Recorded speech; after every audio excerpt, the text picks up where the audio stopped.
Welcome to Machine Learning class. In our last session, we learned linear regression, its concepts, and we talk about the two methods of estimating the coefficients. One is using the analytical solution, the other is using the gradient descent approach. Today, we're going to work on the actual data to apply the two methods we learned last time, give you a sense how to use the linear regression for actual data. So the data we're going to use today is the diabetes data.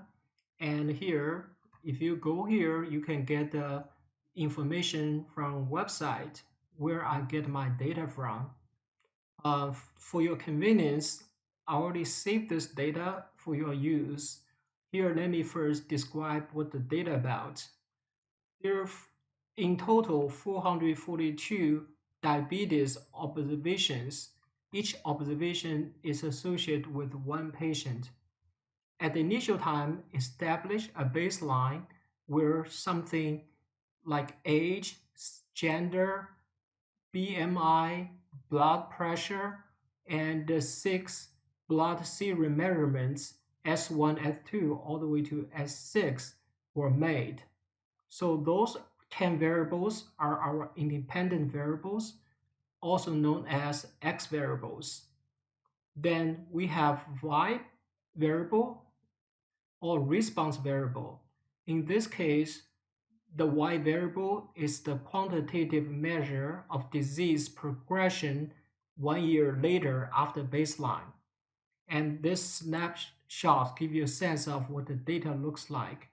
In total, we have 442 patients or observations, and column by columns, you will see the independent variables, and the last column is the response variable or the dependent variable or the Y variables. So here's a snapshot of the data. To do the work, we are going to use scikit-learn. In our early session, we asked students to download the scikit-learn together with the Anaconda package. If you have not done that yet, please go back our early video and make sure you have the scikit-learn package downloaded. So we first going to run the scikit-learn program, this particular Python program, to visualize the data, give a sense of what the data look like. So here is my Python program. At the beginning, I load a bunch of libraries for plotting graph, for loading the data, and for the scikit-learn itself. And so the source data have been saved in the same location where this program is located. And the name of the source data is called diabetes.csv. So if this particular line is going to read the data into the Panda data frame from the CSV file. Indeed, I can make a toggle here, which is toggle this two line like this. So if I just do this, what's going to do is I'm going to load all the data into the data frame, then only select. Now I'm selecting all the variables. Later I'm going to reduce the variable selection. Now I'm selecting all the independent variables and then also select Y variables. So now let's run the program and take a look. So I actually prefer to run the breakpoint mode so that the program will stop and give a chance to inspect the variables of data being loaded into the memory. So here is how you do it.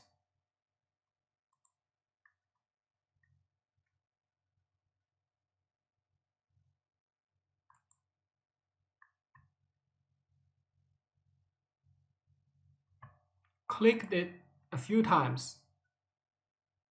And now actually it's done with the data loading and also already making the charts and graphs. Let's look at the variable here. Yes, you can see that all the x variables, y variables, they are loaded into the data frame, and which you get sense of what they look like and the color, the shades of color indicating the degree or level of variables. This is a good thing, the benefit of using the breakpoint mode with the Spider IDE. So we can check all those. So eventually, what we care about is we care about the variables have been loaded into the program, right? Because we want to visually inspect those kind of data, the variables, x variables, and y variables, see what they look like. We can either see those from the console in the Spider, or actually I already did something. I copied those things um, into the slides. Let's go to the slides, right? Just examine the data. So I'm making XY plot because the X are 10 dimensional. There are 10 independent variables, age, sex, BMI, so on and so forth. It's hard to put all the 10 X variables on the same chart with the Y variable. So what I do here is I plot one X variable with Y variable at one chart. And the first one is age versus the Y variable. And the second one is sex versus Y variable. And third is BMI versus Y variable. So I think you get the point. I'm making 10 plots, 10 X versus Y plots. Let's take a look at the age, right? We can see the age ranged from somewhere below 20 years to almost 80 years. See, this is the distribution of the age. And the Y variable is somewhere below 50 to somewhere greater than like 300, almost 350. So this is a plot for the age versus Y variable. And look at the sex or the gender. Honestly, the gender itself are not really numerical variables. Those are more like dummy variables. When you get one versus two, it does not really mean one gender is twice of the other, but this just give you kind of dummy variable. Or another practice is people may do 0 versus 1. 0 may be male and 1 may be female, but in the original data, they just use 1 versus 2. It's okay because anything they just doing later the program going to be somehow like make the gender as dummy variables by adjusting the intercept of the linear regression model. So don't treat those 1, 2 of sex as numerical variables and think them as dummy variables. This one thing I really want to call out. Again, we only have two genders here, and the Y range is same as what we got from the first charts, right? Because we're dealing with the same 442 patients. So their responses are the same. We share the Y across all the X and Y plot. And then we have the BMI plot versus Y, and we have all those other BP and S1, S2, and up to S6 versus Y plots. So one thing, just look at the charts. The first observation you may notice that is the Y X variables are really in different range, right? For instance, age is somewhere like 80, 20 to 80, and as gender, we only have 1 and 2, and BMI is like maybe below 20 to over 40. And take another example, S2 is from 50 to 250. And then the S4 is 2 versus up to 9. So all those X variables are in very different range. This actually may causing a problem when we do the linear regression estimation using the gradient descent approach. We need to do something with it. Basically, we need to convert by using certain method, convert and transform the x variables into the similar ranges, similar scales. So that's our first observation. X variables are at very different scales. Our second observation, by just visually look at the data, you may notice that is some variables like S5, I can almost see there's a relationship, kind of linear relationship between S5 and Y. So in general, imagine if there's a line here, I can see that is as S5 value goes up, in general, the Y response also goes up. And for S3, it's almost feel like there's a negative correlation. As S3 going up, the Y response variable going down. And then look at the other variables, BP, blood pressure, you may also see the similar positive correlation between BP and Y. And if you look at the BMI, you can claim the same positive correlation between the BMI and Y. But then you look at age, it's not so clear. It seems to be age, the relationship between age and the Y variable is not that clear. So that's our second observation, which is the linear relationship between different X variables versus Y variables are different. So as we said, if variables, X variables are in different scales, we need to do something with it. So otherwise, the gradient descent approach may not work. So why it's not going to work if the X variables are at very different scales? And here are some intuition around it. I hope you still remember this chart, this diagram from our last session. Imagine if we only have one variable in a couple variables, let's say a couple variables in our linear regression. If one variable is in dramatically different scale from another variable, what we may end up with is as the like the top-down view, the bird view of the cost function is very elongated. It's not really like circle. It's very elongated, which means is in one dimension the circle is kind of stretched out, becomes so long, not circle at all. The other dimension is very narrow. What that can cause is in one dimension the training on the variables can be very on the training on the coefficient can be very slow, and on the other dimension the training on the coefficient can be too sensitive, just like the slope is too steep. So that's why in general, if the X variables are at the very different scales, that's not good. And so that's why we need to purposely transform the X variables into similar scales.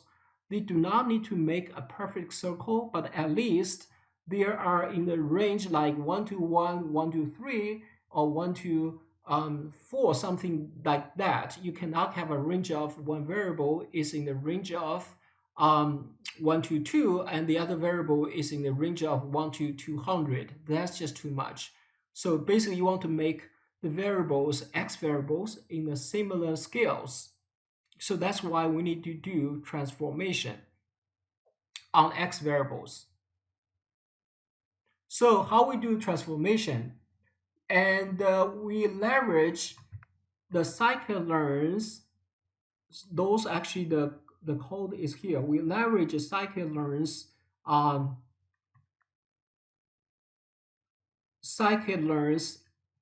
standard scalar function.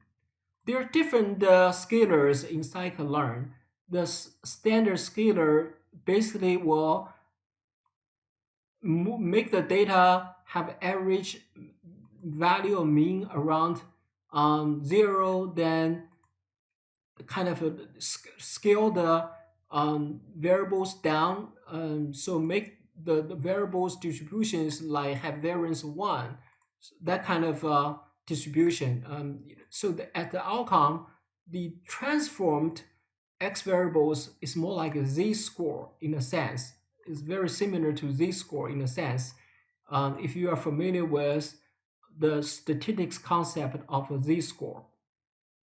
Anyway, we call this code and then we do the transformation. Then we got plots for the transformed variables, and it's here. And just have different color, and they are in kind of darker red color. And it's in the console of the Python. And also for your convenience, I copy them into the PDF as well, in the slides as well.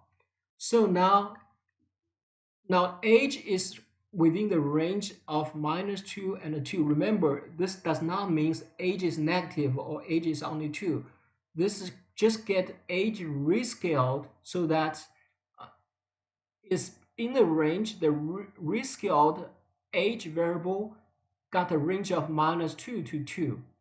And the gender, the sex, now we have somewhere nearly close to -1 and a +1.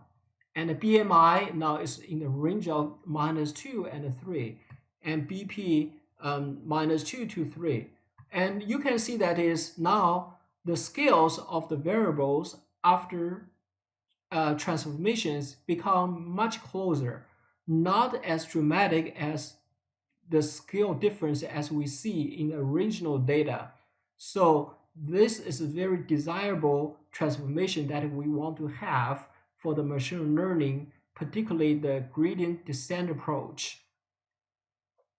So as we said, those black linear line is not for the transformation. I just put some of those here, illustrate my point, that is certain relationship between certain x variable versus y variable is more linear than the others.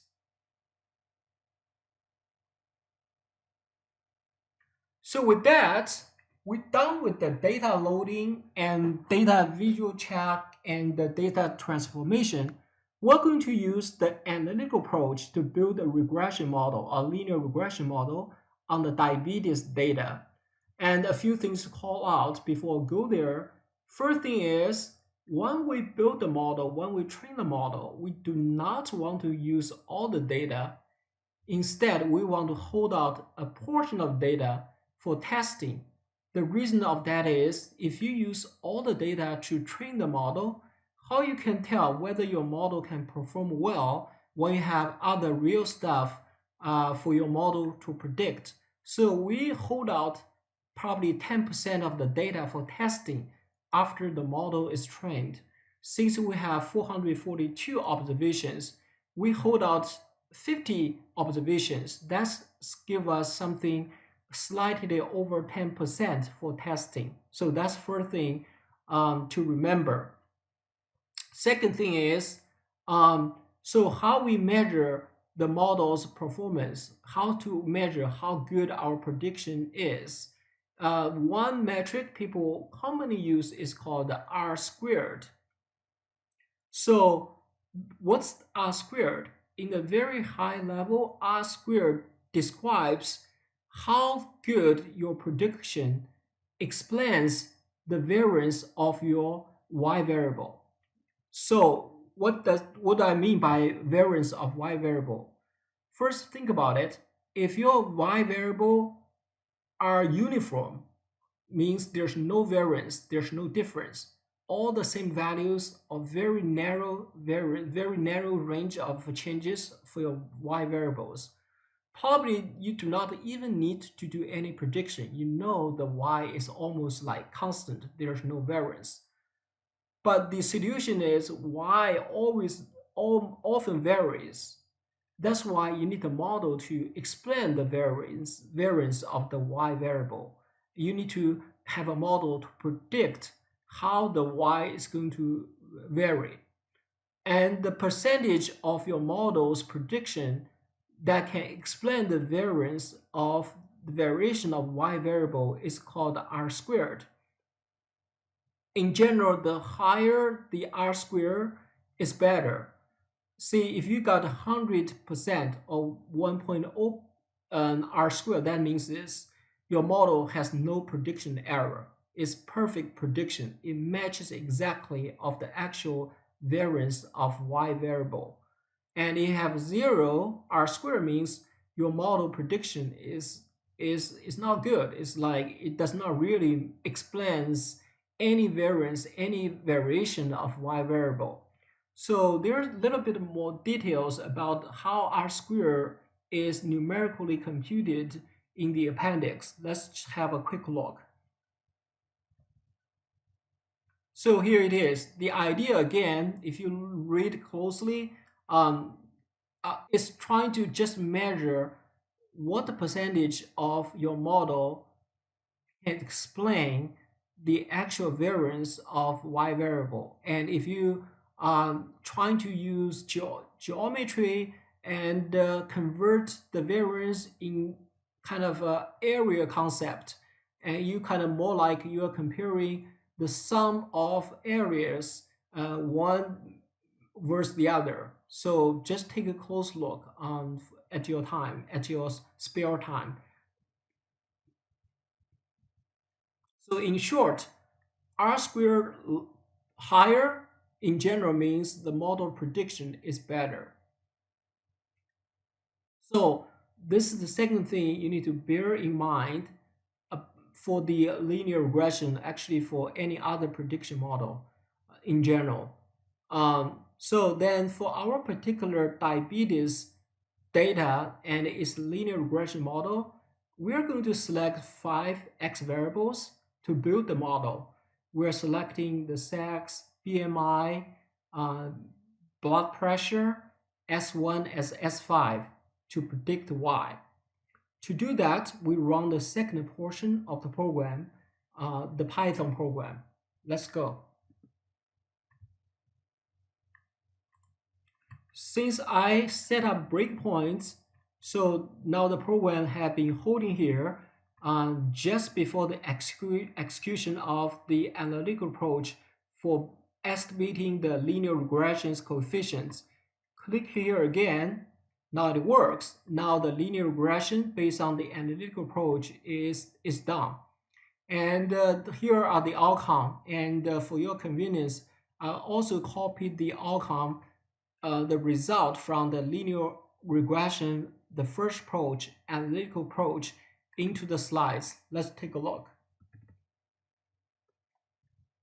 So I'm using 50 data as holdout for testing, and I train the model with the remaining of the data.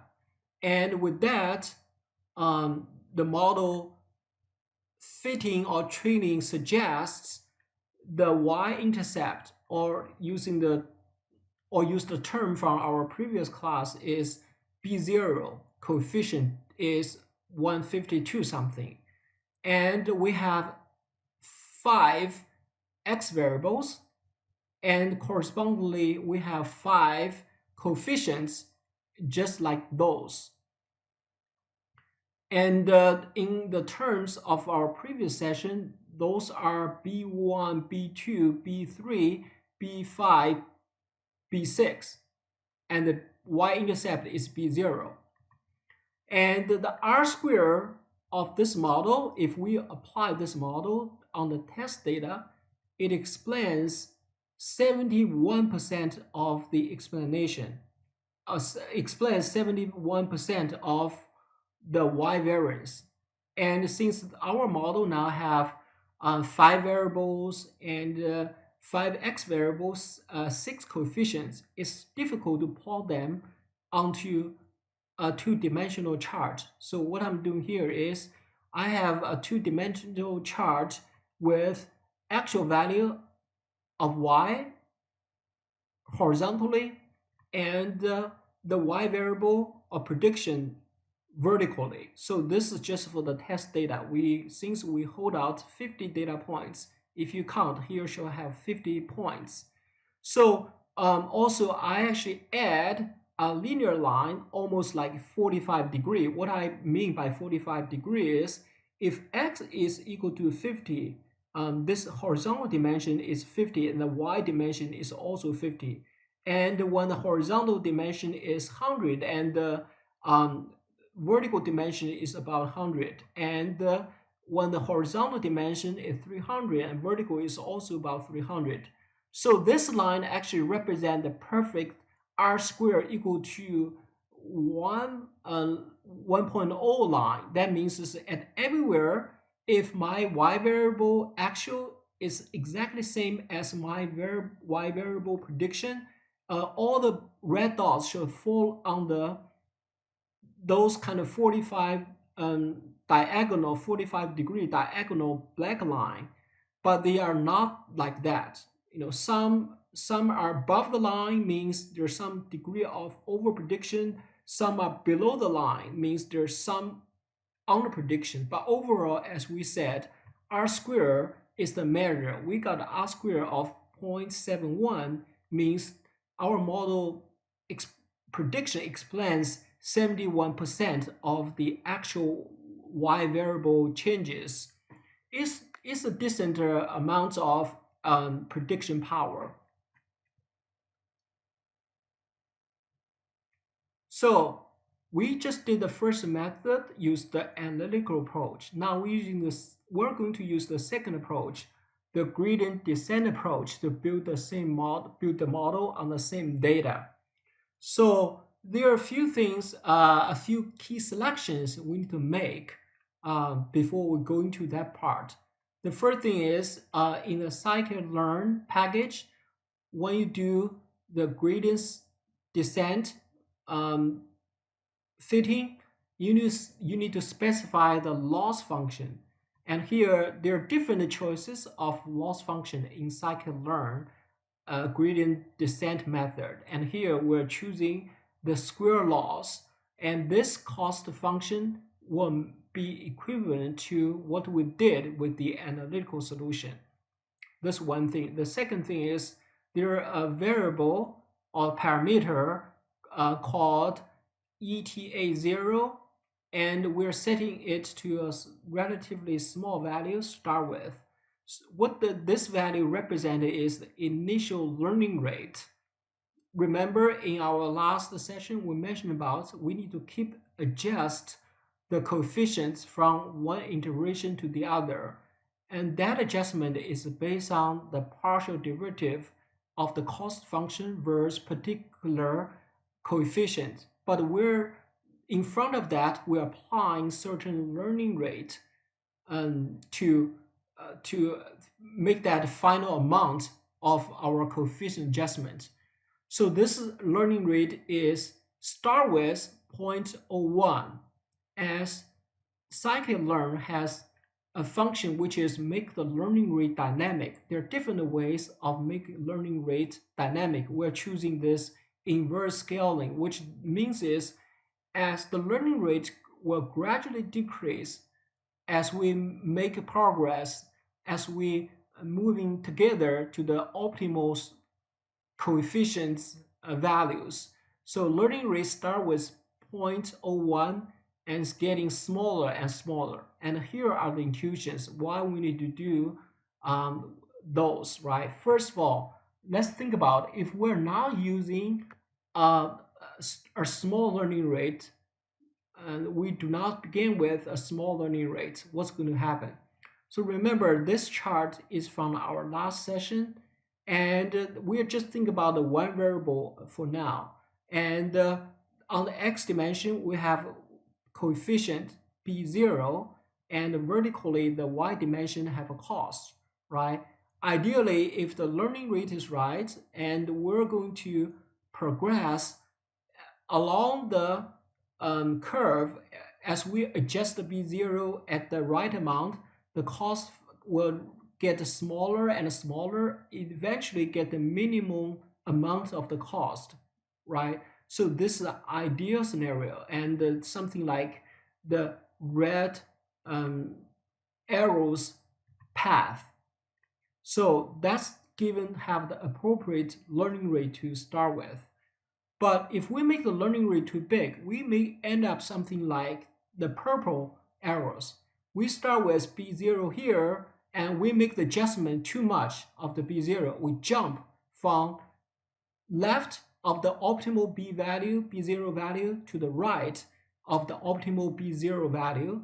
As a result, the b0 value jumps so much, but the cost does not really go down too much. The next round, we make another adjustment, and the b0 value swing back to another direction dramatically. Again, the cost does not really going down enough, right? So we do this like over adjustment of the b0 coefficient just because the learning rate is not appropriate. Another point is why we're making the learning rate smaller, just because as we get to the optimal value, just by nature, the adjustment should getting smaller. The learning rate should also get smaller to avoid, again, something like the purple curve, like jumping back and forth around the optimal point b0 value, so you may not be able to touch the optimal value. So that's why we should have appropriate learning rate, initial learning rate start with, and gradually we should adjust down the learning rate, so give us a better chance and to move and converge to the optimal coefficient. So that's the idea.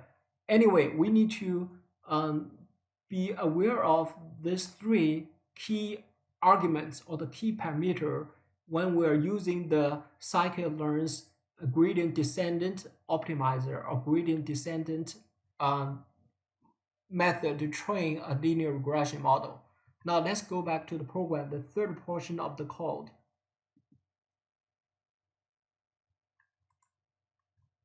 So again, since I have now the program is break kind of stop at row 90, and if I click again, well, if it finished the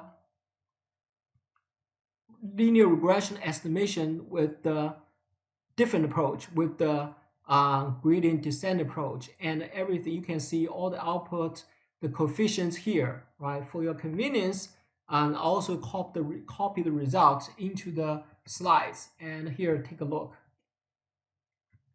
So the conclusion is the outcome from the gradient descent approach is very similar to that from the analytical approach. I put down the coefficient here, right? So those are the y-intercept and coefficients for the 5x independent variables from the gradient descent approach. And here are the coefficients from the early analytical approach. They are very close, as you can see, like one by one, do a comparison. Now look at the R square. So this R square is getting 71%. Okay, so from the gradient descent approach, and early for the analytical approach, we also get the 71%. Again, they are very similar. And lastly, I'm doing the similar plot, y actual versus y prediction. And actually, you can see I have the blue dots are really from the gradient descent approach, and have red dots from the early analytical prediction analytical approach, and they almost overlap, right? You may see a little bit here, give you a hint that we have two different colors from two different approaches. So the point is, if you make the right selection in your gradient descent, the model's function, you pass in the right arguments into a function, the gradient descent approach should generate a very similar result from the analytical approach. So yeah, we are using today, we are just using the data from the diabetes data to really work on the linear regression model training and evaluation process. So that's all for today.